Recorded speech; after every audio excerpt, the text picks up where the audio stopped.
আপোনালোকে চাই আছে মই টিফুক পৰিয়া। আজি আমি এনে এটা বিষয় লৈ আপোনালোকৰ মাজলৈ আহি আছো। বিষয়টো হ'ল কি আপোনালোকে দেখিবলৈ পাইছে আমি মুখা গৃহৰ ভিতৰত আছো। এই মুখা সেই মুখা যি মুখা মহাপুৰুষ শ্ৰীমন্ত শংকৰদেৱে অসমীয়া সমাজ জীৱনৰ অপূৰ্ব সৃষ্টি ভাওনাৰ লগত জড়িত মুখা। শংকৰদেৱে যেতিয়া অসমীয়া সমাজখনক এটা সুসংগঠিত ৰূপ দিবৰ বাবে বিভিন্ন ৰসেৰে মানুহক আমোদ দিবৰ বাবে ভাওনাৰ সৃষ্টি যেতিয়া কৰিছিল, সেই ভাওনাত শংকৰদেৱে মুখা ব্যৱহাৰ কৰিছিল। আৰু সেই শংকৰদেৱৰ দিনত যি মুখা ব্যৱহাৰ কৰা হৈছিল, সেই মুখা আছিল কাঠ আৰু বাঁহেৰে নিৰ্মিত মুখা। সময়ৰ পৰিৱৰ্তনৰ লগে লগে এই মুখা শিল্পই এটা যদিও নিজস্ব গতি হেৰুৱাই পেলাইছিল, কিন্তু বৰ্তমান এই সময়ত এই উত্তৰ আধুনিক যুগত ভাওনাৰ যি বিশ্ব সমাদৰ লাভ কৰিবলৈ সক্ষম হৈছে, দেশজুৰি যি সমাদৰ হৈছে, বিভিন্ন জেগাত অনুষ্ঠিত হোৱা ভাওনা সমাৰোহ, ভাওনা প্ৰতিযোগিতাবিলাকে এই হেৰাই যাবলৈ ধৰা মুখা শিল্পক আকৌ নিজৰ এটা মাত্ৰা প্ৰদান কৰিলে। আজি আমি উপস্থিত আছো শিৱসাগৰ জিলাৰ আমগুৰি সমষ্টিৰ তেলিয়াল নাথগাঁৱত। এই তেলিয়াল নাথগাঁৱত এজন যুৱকে ইতিমধ্যে মুখা শিল্পৰ লগত নিজকে নিয়োজিত কৰিছে। আপোনালোকে দেখিছে এভাগী কালীয় মুখা, কালীয় দমন, মহাপুৰুষ শ্ৰীমন্ত শংকৰদেৱৰ অপূৰ্ব সৃষ্টি কালীয় দমন নাটভাগত যি কালীয়ৰ এটা ৰূপ দৰ্শক আমাৰ মানুহক দেখুওৱা হৈছিল, সেই ৰূপটোৰ এটা স্বতঃস্ফূৰ্ত প্ৰকাশ এই ধৰণৰ মুখাৰ জৰিয়তে দেখুওৱা হয়। আৰু এয়া দেখিছে জয় বিজয় মূৰ্তি বৈকুণ্ঠৰ দ্বাৰৰক্ষী। এই বৈকুণ্ঠৰ দ্বাৰৰক্ষীৰ মুখা ইয়াতে তেওঁলোকৰ মূৰ্তি প্ৰতিষ্ঠা কৰা হৈছে। এই ব্যক্তিজনে এইখিনি বনাই আছে আৰু মই আপোনালোকক দেখাব চেষ্টা কৰিম। এই ভাগ হ'ল মৎস্য মুখা। আমাৰ হিন্দু শাস্ত্ৰৰ মতে ভগৱানৰ বিষ্ণুৰ যি প্ৰথম অৱতাৰ মৎস্য অৱতাৰ, সেই মৎস্য অৱতাৰৰ এটা ৰূপ দিবৰ চেষ্টা কৰা হৈছে মুখাৰ জৰিয়তে। আৰু এইজনেই হ'ল সেই বিশেষ ব্যক্তিজন। আমি চিনাকি কৰি দিব ওলাইছো। এওঁ হ'ল দীপাংকৰ নাথ, আৰু এওঁ বহুত দিনৰ পৰাই মুখা শিল্পৰ লগত জড়িত হৈ আছে।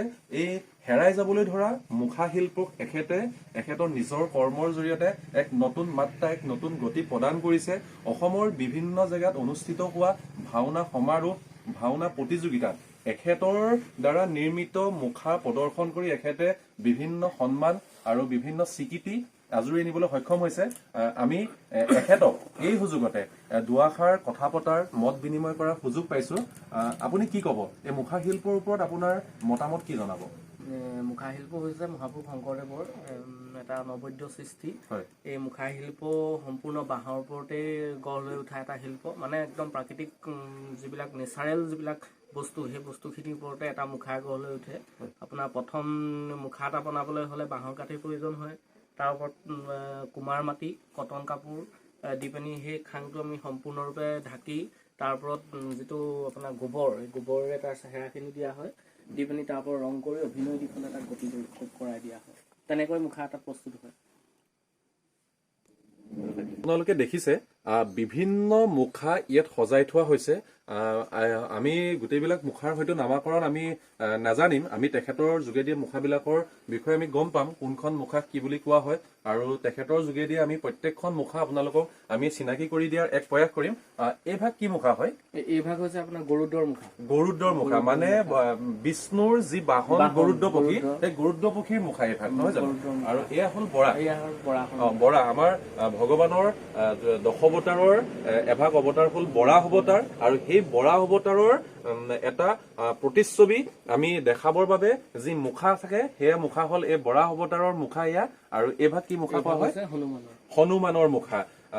যেতিয়া হনুমান ৰামচন্দ্ৰৰ পৰম ভক্ত হ'ল হনুমান, আৰু সেই হনুমানে নিজৰ নেগুৰত জুই লগাই লংকাত খাণ্ডৱ দাহৰ সৃষ্টি কৰিছিল। আৰু সেই হনুমানৰ মুখাৰ জৰিয়তে আজি ভাওনাত এটা ৰূপ দিবৰ বাবে হনুমানৰ যিটো ৰূপ সেই ৰূপটো অংকন কৰাৰ চেষ্টা কৰা হৈছে এই ধৰণৰ মুখাৰ যোগেদি।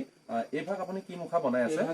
বৰাহৰ মুখা বনাই থকা হৈছে, এতিয়ালৈকে সম্পূৰ্ণ হোৱা নাই। হয়, আমি দেখিবলৈ পাইছো আপুনি মুখাৰ লগতে আসনো বনাই আছে। এই ভাগ আসন নিশ্চয় হয়। এই ভাগ কি আসন বুলি কোৱা হয়? এই ভাগ হৈছে আপোনাৰ সিংহাসন। সিংহাসন। আচ্ছা, এই আসনৰ আমি ইতিমধ্যে আমি গম পাইছো আসন কেইবা প্ৰকাৰৰ থাকে। গৰুড়াসন, সিংহাসন, ময়ূৰাসন, তেনেকে বিভিন্ন আসন থাকে। এই আসন বিলাকৰ পাৰ্থক্যটো মানে কেনেকুৱা ধৰণৰ? মানে ইখন আসনৰ লগত সিখন আসনৰ কি পাৰ্থক্য থাকে? ইখন আসনৰ লগত আপোনাৰ কিছুমান থাকে মূৰাখন। মূৰাখন আপোনাৰ 2 খাপ বা 3 খাপৰ বনায়। সিংহাখন তাৰ 7 খাপৰো বনায়, 4 খাপৰ বনায়। তাৰপিছতে গৰুড়াখনো 3 খাপ বা 4 খাপ তেনেকে প্ৰতিষ্ঠা কৰে। আচ্ছা, আমি দেখিবলৈ পাইছো এই যিভাগ মৎস্যৰ মুখাৰ ইয়াত প্ৰতিষ্ঠা কৰা হৈছে, এই মুখা ভাগ আপুনি বনাবলৈ যাওঁতেতো আপোনাৰ বহুত সময়ৰ আৱশ্যক হৈছে, আপোনাৰ পৰিশ্ৰম হৈছে। এই মুখা ভাগ এইটো এটা বাঁহৰ বেৰা নে না ইয়াত কি ধৰণে কেনেকে বনাইছে আপুনি অলপ কৈ দিয়ক। এইটো একদম সম্পূৰ্ণ বাঁহৰ কাঠিৰ দ্বাৰাই কৰা হৈছে। এই যিটো চিষ্টেম এনেকে কৰা হৈছে বাঁহেৰে, এই এনেকুৱা ধৰণৰ এটা টেকনিকেল বাঁহৰ ওপৰত এইটো আপুনি কাপোৰ মাৰিছে? এইটো কাপোৰ মৰা হৈছে। আপুনি যে অলপ আগতে ক'লে যে কুমাৰ মাটি আৰু গোবৰৰ এটা প্ৰলেপ দিয়া হয়, আচ্ছা এই মুখা ভাগত কুমাৰ মাটি আৰু গোবৰৰ প্ৰলেপ দিয়া হৈছে নে? এই মুখা ভাগত আচলতে প্ৰলেপ দিয়া হোৱা নাই। আমাৰ সৰু সৰু যিবিলাক মুখা হওক বা গাৰ অংশ কেতিয়াবা বনাবলগীয়া হয়, কোনোবা দৈত্য বা ৰাক্ষসী, তেতিয়া আমি গোবৰৰ সেইটো প্ৰলেপ দিওঁ। কিন্তু এই মুখা ভাগত সম্পূৰ্ণ কাপোৰৰ দ্বাৰা কৰা হৈছে। ভিতৰতো আছে আপোনাৰ বাঁহৰ কাঠি আৰু বস্তা এনেকে মৰা হৈ কৰা হৈছে। আমি অন্য এটা দিশলৈ গৈছো। আমি দেখিবলৈ পাইছো ইয়াতে আৰু আপোনাৰ মুখা প্ৰতিষ্ঠা কৰা হৈছে। এই মুখাবিলাকক অলপ আমাক চিনাকি কৰাই দিয়ক। এই ভাগ হৈছে নৰসিংহৰ মুখা। নৰসিংহ অৰ্থাৎ ভগৱান বিষ্ণুৰ দশাৱতাৰৰ এটা ৰূপ। সেই আমাৰ ভাওনাত যেতিয়া নিসিংহ মোৱাৰী নাট ভাগত যিভাগ মুখা প্ৰদৰ্শন কৰা হয়, নিশ্চয় এই ভাগ মুখাই প্ৰদৰ্শন কৰা হয় ন? আৰু এই দুভাগ মুখা এইটো হৈছে হাতী নিসিংহ মোৱাৰী। তাৰপৰা সিফালে যিটো বগা হাতী দেখিছে এইটো কুৰ্ম অৱতাৰ, মানে যিটো ঐৰাবত ওলাই ইন্দ্ৰৰ। অলপ আমি আমাৰ কেমেৰা পাৰ্চনক অলপ দেখাব অনুৰোধ কৰিছো। আমি আপোনালোকক দেখাইছো অন্য ভাগ হাতীৰ মুখা। এই ভাগ হল আপোনাৰ এখন কোনখন নাটৰ আপুনি মুখা? কুৰ্ম অৱতাৰ। কুৰ্ম অৱতাৰ নাট ভাগত যি ঐৰাবতৰ চৰিত্ৰ, সেই ঐৰাবতৰ মুখা ভাগ হল এই ভাগ। সম্পূৰ্ণ বগা হাতী, ঐৰাবতৰ এটা আমাৰ কাল্পনিক ৰূপ আছে বগা বুলি, আৰু সেইকাৰণে আমি মুখাটো এটা বগা মুখাৰ জৰিয়তে আমি ইয়াক এটা জীৱন্ত ৰূপ দিবৰ চেষ্টা কৰিছো। মুখাৰ কেইবাটাও ভাগ আছে। এই মুখাৰ কি প্ৰকাৰৰ ভাগ আছে আৰু কোনটো মুখা ক'ত কেনেকে ব্যৱহাৰ কৰা হয় অলপ ক'ব নেকি আপুনি? মুখাৰ ভাগ 3টা। প্ৰথম হৈছে আপোনাৰ মুখ মুখা, যিটো অকল মুখত পৰিধান কৰি এজন মানুহে অভিনয় কৰিব পাৰে, সেইটো হৈছে মুখ মুখা। দ্বিতীয় পৰ্যায়ৰ মুখাটো হৈছে আপোনাৰ লুটুকৰি মুখা। সেই লুটুকৰি মুখাটো হাত লৰচৰ কৰিব পাৰে, মূৰটো লৰচৰ কৰিব পাৰে, সেইটো হৈছে লুটুকৰি মুখা। আৰু 3 নম্বৰ যিটো পৰ্যায় সেইটো হৈছে বৰ মুখা। সেইটো হৈছে বহুত ডাঙৰ হয়, আপোনাৰ নামঘৰত এইটো অভিনয় কৰা হয়। মানে এজন মানুহে পিন্ধি দিলে 10-12 ফুট ওখ হয় আৰু সি হাত ভৰি লৰচৰ কৰিব নোৱাৰে। সেইটো হৈছে পুৰা বৰ মুখা। আমি যিবিলাক দেখিছো মুখা, এইবিলাক হল নিশ্চয় আপোনাৰ মুখ মুখা। এইবিলাক মুখ মুখা ন?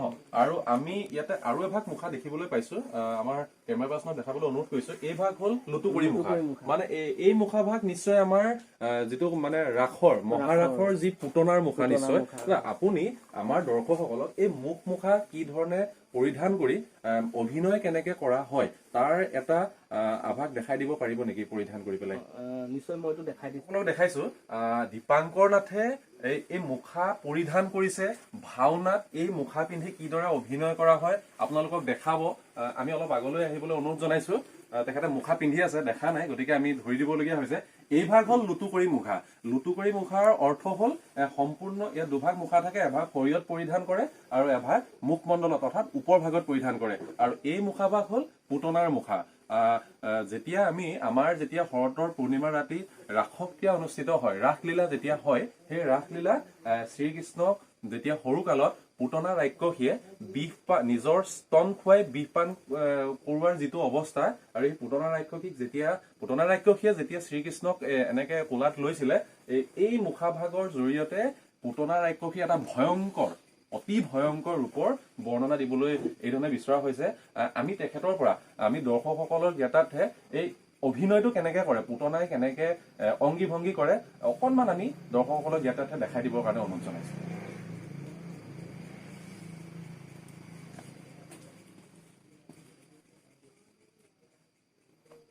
এই আপোনালোকে দেখিবলৈ পাইছে এই ধৰণে এই মুখা পিন্ধি ভাওনাত অভিনয় কৰা হয় এটা কলা বুলি ক'ব পাৰি আৰু এই ধৰণৰ কলা কুশলীসকলক আমি একদম যথেষ্ট পৰিমাণে আমি এওঁলোকক উৎসাহিত কৰিব লাগিব এই ধৰণৰ কলা কুশলী আমাৰ ৰাজ্যৰ চুকে কোণে সোমাই আছে আমি এই কলা কুশলীসকলক আমি উলিয়াই আনিব লাগিব সমাজৰ আগলৈ এওঁলোকক এটা সামাজিক মৰ্যাদা তথা এওঁলোকক বিভিন্ন ধৰণৰ এই মুখা শিল্পৰ লগত জড়িত শিল্পীসকলক ভাওনা সংস্কৃতিৰ লগত জড়িত শিল্পীসকলক আমি এওঁলোকৰ বাবে চৰকাৰৰ পৰা বিভিন্ন গঠনমূলক তথা বিভিন্ন আঁচনিৰে এওঁলোকক আমি উপকৃত কৰিব লাগিব আৰু তেতিয়াহে এই মুখা শিল্পই এটা সম্পূৰ্ণ নিজস্ব ৰূপ লৈ মুখা শিল্পৰ লগত জড়িত শিল্পীসকলে এটা তেওঁলোকে আৰ্থিকভাৱে সচ্ছল হোৱাৰ সুবিধা হ'ব কিয়নো এই মুখা শিল্পৰ লগত আমি দেখিছো যিসকল শিল্পী জড়িত হৈ আছে প্ৰায় সকলে আৰ্থিকভাৱে